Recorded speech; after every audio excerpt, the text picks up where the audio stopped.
When Hong Kong Disneyland first opened in 2005, it debuted as a small, more budget-friendly Disney park. With only 9 real rides on opening day, Hong Kong Disneyland vastly underperformed its attendance projections. After that initial hype surge of 5.2 million guests in opening year, attendance dropped off a full 20% to 4 million in 2006. It became pretty clear right away that the Hong Kong government nor the Walt Disney Company were pleased with the end results from their new park. Simply put, changes needed to be made, and in mid-2009, planning began for a 3-phase expansion to increase capacity and diversify the attraction portfolio. That began first with Toy Story Land in late 2011, Grizzly Gulch in mid-2012, and wrapping up with Mystic Point in spring 2013. Grizzly Gulch was Hong Kong Disneyland's equivalent to Frontierland, mashed together with a Yellowstone National Park vibe, featuring geysers, old rustic buildings, and hot springs. Their signature attraction and the focal point of the land was Big Grizzly Mountain Runaway mine cars, a custom-designed Vekoma family coaster patterned after Expedition Everest at Animal Kingdom. Instead of dropping out of the Forbidden Mountain, guests would travel up to Grizzly Mountain, inspired after Grizzly Peak at Disney's California Adventure. It features the same layout formula as Expedition Everest, with a calm introduction to introduce you to the world, a surprising middle with an unexpected backward section, and an exciting finale where you launch out at full speed, a modest 35 miles per hour. Not as fast, not as tall, nor as long as Expedition Everest, but an excellent anchor for Grizzly Gulch and exactly what Hong Kong Disneyland needed. In this review, I'm going to dive into the entire Big Grizzly Mountain Runaway Mine Cars ride experience. Wow, that is a long name. Dive into the various elements, the thematic backstory, and little details that you might not have noticed along the way. I first experienced the ride in fall 2024, going in relatively blind. I obviously knew of the ride's existence and was excited to experience it, but I wasn't familiar with the ride technology nor the story. Safe to say, it quickly became one of my favorite rides in the park and made me a little sad because I would love to ride this more often, but it means going all the way to Hong Kong to do so. But it really is an excellent ride that the people of Hong Kong can be proud of. Grizzly Gulch is a unique theme to Hong Kong Disneyland based around miners from Northern California hoping to strike gold. It incorporates a lot of nods to Chinese culture, including one piece that became critical to Big Grizzly Mountain's story, that being the unlucky number 4 and the lucky number 8. In China, 4 is to them what 13 is to us here in the US. It's very unlucky, often symbolizing death, but as soon as you double it to 8, you have a very lucky number. So canonically, Grizzly Gulch opened on August 8th, 1888, which would be the luckiest day of the luckiest month in the luckiest year. Those miners are hoping to make a fortune, and in the Big Grizzly story, they do. As you enter the queue, you'll see various signs that warn of recent bear sightings, but it was one of those bear sightings that led a prospector to finding gold.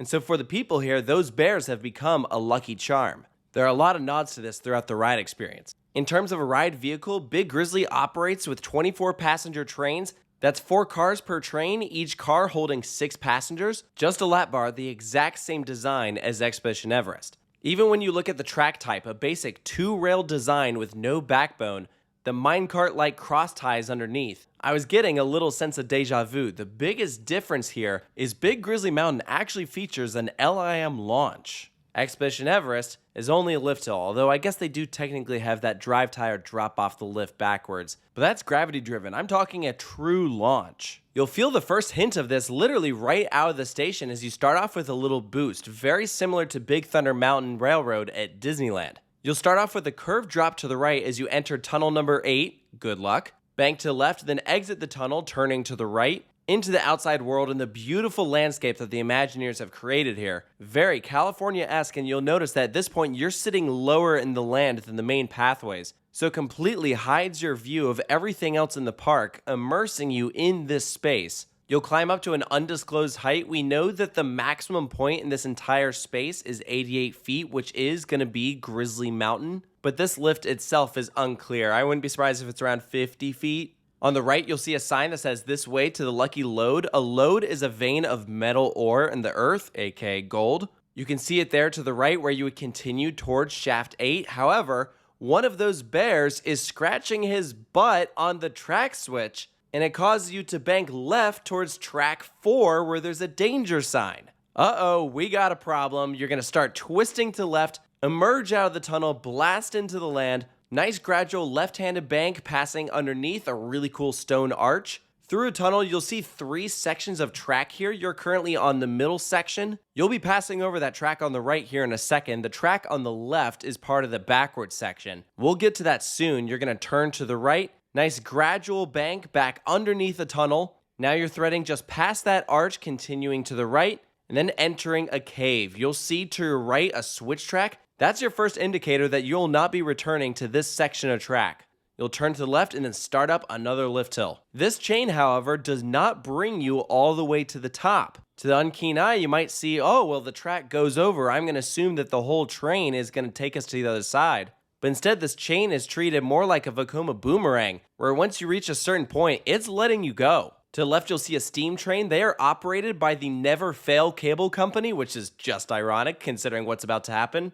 Right above it, you'll see that wheel pulling the cable that's tugging you up to the top. Directly ahead, you might see a number there. What does it say? Shaft 44. Uh-oh, this isn't good. That cable snaps and down you go. Turning to the right along a new section of track, now you're passing back underneath that arch through those wind logs. A nice drawn out straight section. Most of this backward section is in a straight line. There's very little side to side movement, which I think helps keep it family friendly. You don't have to brace as much. I would actually argue that the backward section on the Expedition Everest is much more intense. The most forces you'll get are just a little bit of laterals as you turn to the side just after the drop. This track section will take you past one of the geysers of Grizzly Gulch.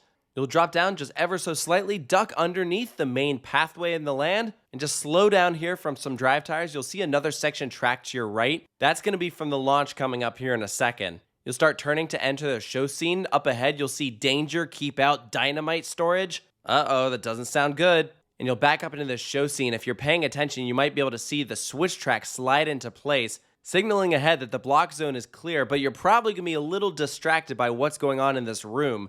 The bears are back and they found the dynamite. The wires start lighting up. To the left, there's a big boom. The bear turns his head like, oops, my bad. And then you accelerate into what I assume is our maximum speed, 35 miles per hour. A decently punchy launch. You really just blast out of there. And then that turn immediately to the right is sharp.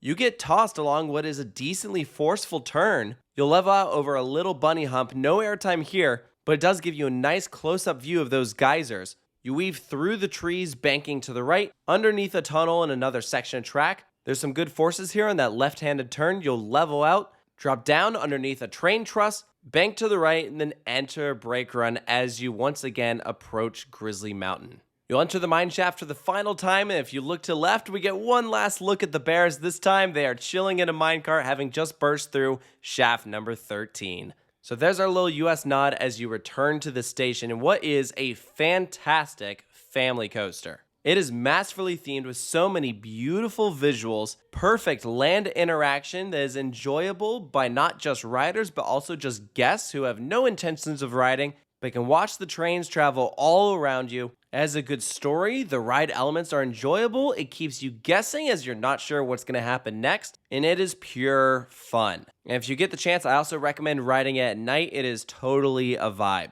It was just enough thrill that as a coaster enthusiast, I was satisfied, and families all over will be able to get a great kick out of it. It's very re-rideable. Not to mention, those trains are just so accommodating, and the operations lightning fast. I never saw this get over a 15-minute wait. One of my favorite Disney roller coasters. I don't think I like it more than Everest, but I'd probably take it over some of those big Thunder Mountain railroads, that's for sure. For Big Grizzly Mountain Runaway Mine Cars, that's such a long name, whatever. For Grizzly, that ride, I'm giving it a 10 out of 10. A gold standard for family attractions, a hilarious story that puts a smile on your face, creative moments to make it stand out, beautifully themed, glass smooth. What more could you want? So come out to Hong Kong Disneyland, come give this ride a try, and let me know down in the comments section if you agree with the points that I brought up. If you think there's anything I missed, be sure to let me know. If you're new to the channel, I would love you to check out the Coast Reviews playlist. I reviewed attractions from all over the world, so go see if your favorite is on there. Thank you so much for joining me, and I'll see you next time.